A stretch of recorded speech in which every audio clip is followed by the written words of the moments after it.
Mom, you're so nice. And I was just like, yeah. What?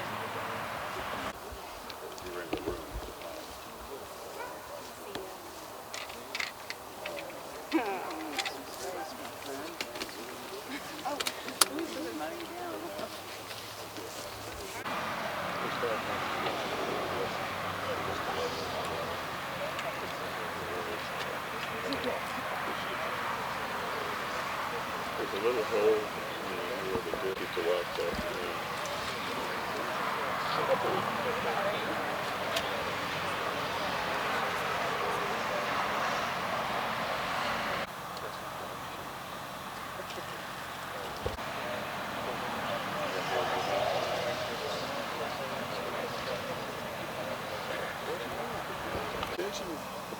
Right down 242. Well, I thought I saw it over there. Yeah, I think I saw it over there. You're not still running around with an open top, are you?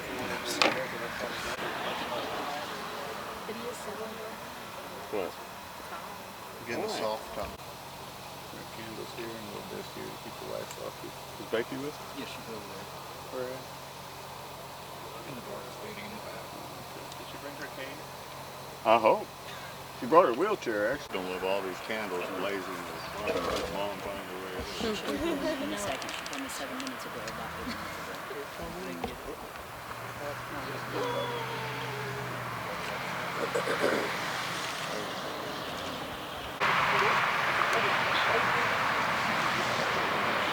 Okay, now pass that. Did you pass it? And it's going to be... Are you going to see your yeah, it's going to be...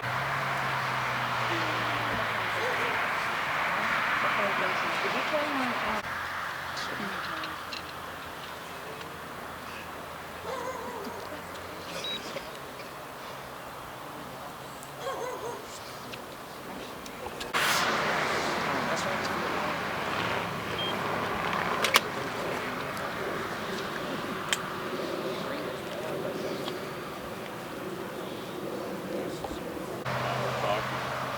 My wife is a very spiritual person.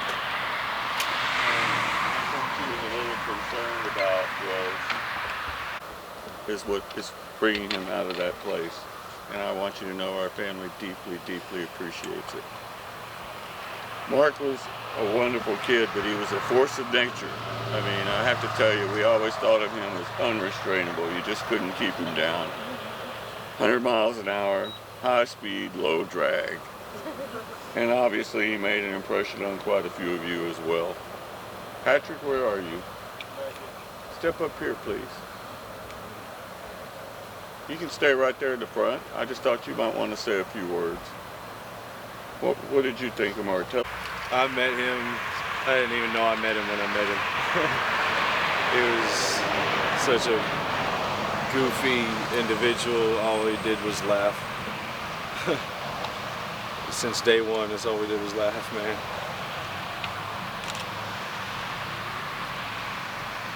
He's gonna be missed. To say a few things. It was Brandon's idea to have this vigil, and I want to thank him for all the effort that he put into helping organize it and doing the communications. Come here. Need me on Monday whenever I went to the site of the murder, because I had to see it for myself so that I could try to get my head around what happened that night. And I got to tell you, that's no place to leave anybody, alive or dead. And I really look forward to seeing this person get what they've so richly earned. Why don't you tell them a little bit about what you know about Mark? I met Mark back after I got out of the military. Me and Corey Morgan got out of the military back in '09. We lived together in Dobbin, and if there was no noise, Mark would make the loudest noise out of everybody. He would definitely make a scene, definitely the person to look at. But on the serious side, Mark was definitely there for anybody that needed help. I just saw him 2 weeks ago. He was at my house. He's actually my son's godfather. So it means a lot to me whenever he came over after not seeing him for a while. And just like another day. And then Corey calls me the other day and tells me the news, and I couldn't believe it. I got chills. I got chills. It was ridiculous. And then me and Corey started talking about all the memories with Mark and how you can't be around him without laughing. But like his dad said, he's definitely a firecracker. He definitely spoke his mind and was proud of it. But he's That was one thing Mark would give you for free, was his opinion. definitely going to be missed. And like he said, we went to the scene, and that was. I told Mark, I told him I'm not getting out of the truck. I told him I could not get out of the truck because it was just the thought of being out there. But it's like nothing even bothered him. He wanted to find out exactly what happened, and so we looked around, and that was that. But we've been talking for a couple of days, but other than that, Mark's definitely going to be missed, and especially the people that came out that don't even know him. There's definitely a big support. And I'm glad that everybody that was part of that vigil on Facebook that actually showed up. That's definitely going to mean something to Mark and his family. I met his sister and his brother-in-law the other day, and just like his sister, little firecrackers. But she's good-hearted, and that's about it. That's not true. Me and Mark went to high school together. We actually drove to graduation together. You know, so I mean, that alone is an experience I'll never have again.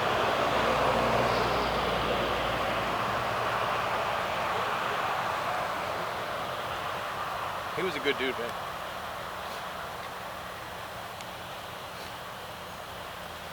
I mean, like Brandon said, man, we all live together. And, you know, I mean, I found out by scrolling through Facebook, you know. I mean, me and him had talked towards the end of last year, and we wanted to get together and just hang out, catch up. And never got around to doing it, no. But he's always gonna be my brother. I mean, as far as I know, I'm the, you know, he's the first one that came out to me, you know. He called me before I went to in-processing for the military. And he's been my best friend ever since, like, just since high school. No matter how long we had stopped talking, we always just caught up, and that's where we started off. And he'll always be my brother and always be right here. Sorry. Come to the memorial. I will. I will. It's not what I think. This is Mark's sister, my daughter Molly. Hi. I had no idea that Mark had so many friends. I remember I only ever heard about him being bullied and not being liked, and we never got along. We had just such opposite personalities, it seemed. Apparently Brandon feels differently, so that's cool to hear. We always fought. We had such a huge age difference, and I always felt embarrassed by him because he was so loud and so hyper, and here I am talking bad about him. But that was one of the things that made Mark Mark.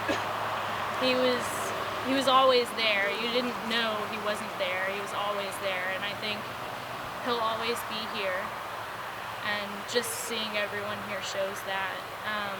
I remember my mom, one of her favorite stories, since she's not here to tell it, I'll steal it.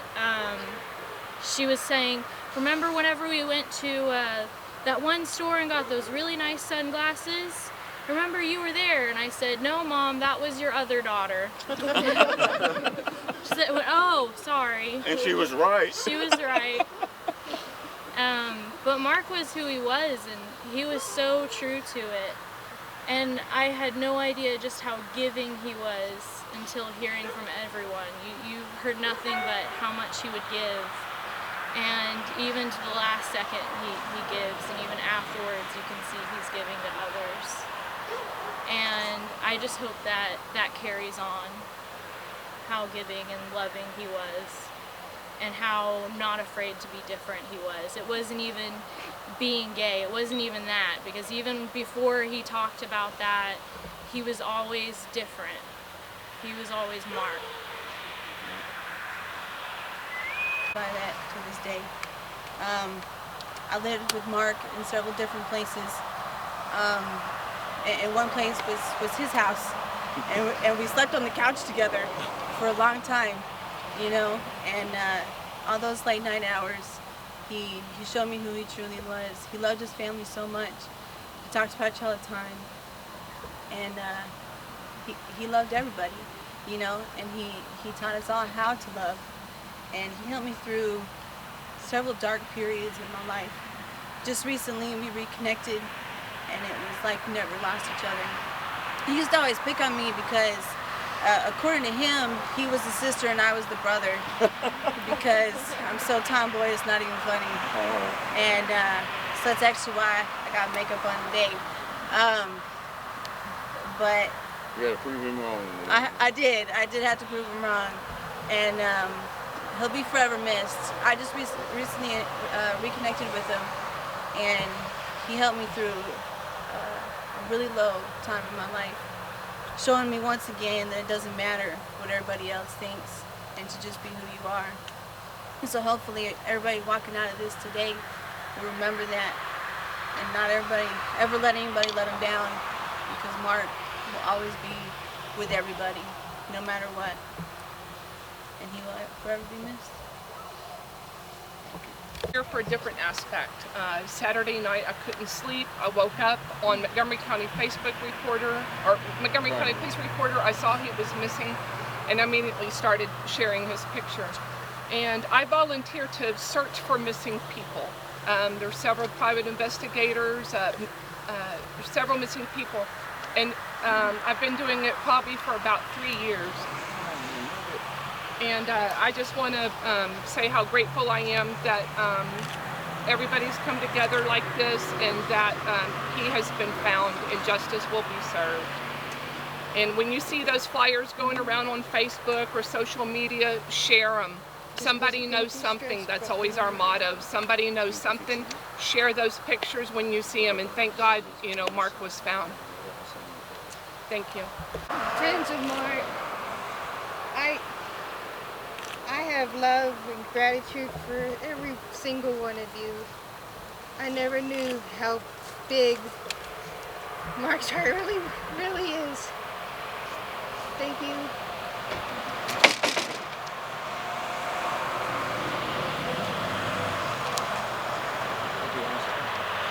I gotta look at the words.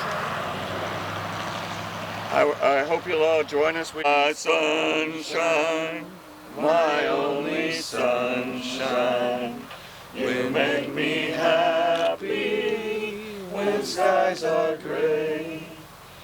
You'll never know, dear, how much I love you.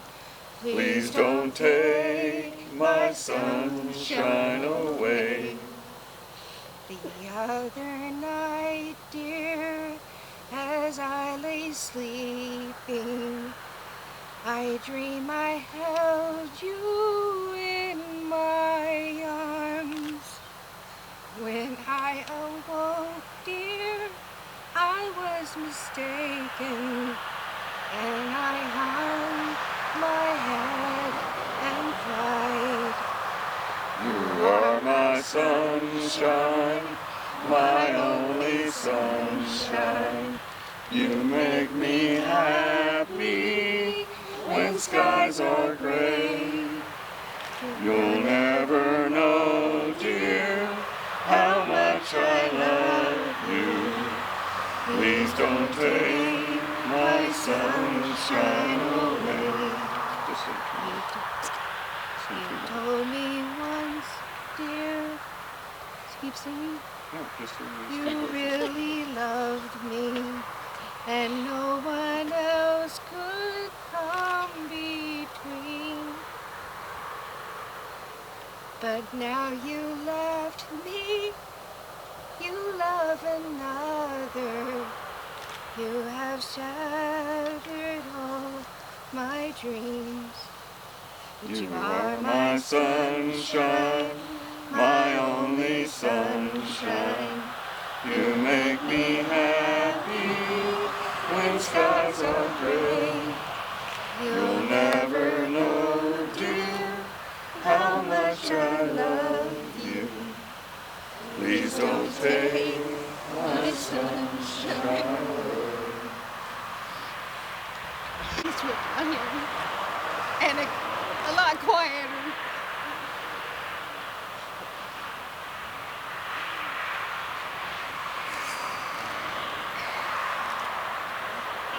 Making frantic telephone calls whenever I finally knew where Mark was. One of the first people who answered that call was Sergeant Kendrick. And he was the first person on the scene. He found the truck and he found Mark. And he stayed out on that scene all night long. Those of you who haven't seen the scene, it's a very difficult place to work. I was amazed they were able to get the truck in there at all. I was in this thing and it took me four-wheel drive to get in and out. But the scene was so difficult that even a wrecker couldn't get in there to recover the truck. And Sergeant Kendrick worked all night long, and I'm eternally grateful for your service, sir. Thank you. Thank you very much. Thank you. Thank you We for appreciate finding it. my boy so fast. There's so many parents that when we didn't know where Mark was and checking all first checking all the tow truck companies, you know, and no nothing anywhere.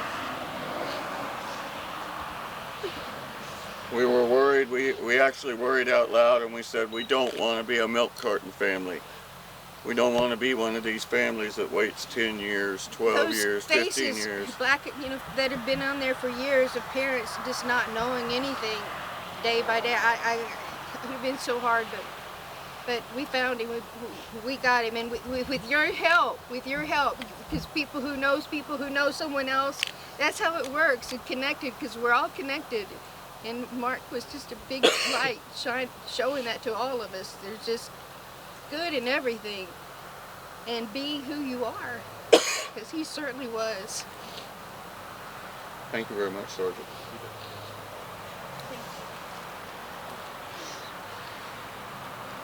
Well, folks, at this point, I really don't have anything further to say. You're welcome to come up here and look at some of the pictures with Marc Pourner. One more time. Marc Pourner. Spell your first and last name? M-A-R-K, P as in Papa, O-U-R-N-E-R.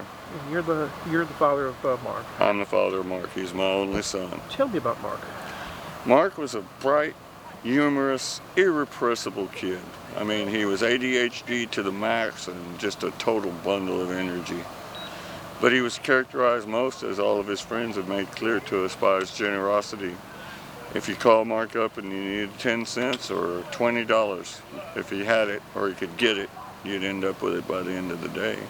And unfortunately, some people took advantage of that. I mean, he went missing the other day.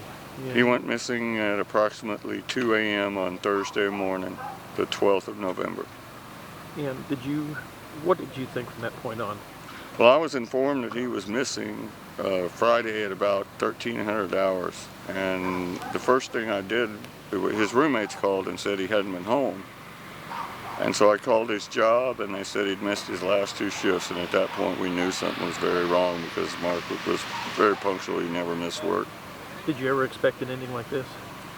I was worried about it, totally worried about it, because Mark was a creature of social media, and like most young people these days, his cell phone was his lifeline, and the fact that he wasn't posting and he wasn't making phone calls told me that he was, at the very least, he was incapacitated.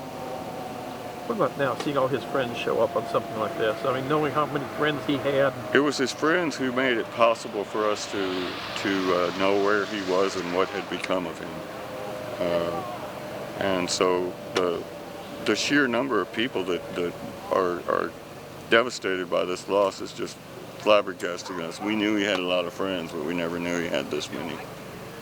This morning, when you had the news, a capital murder charge had been filed, and found out the killer was captured, My wife and I received a word that this person was in custody last night at about 1 in the morning, and we clapped and cheered. We were very happy.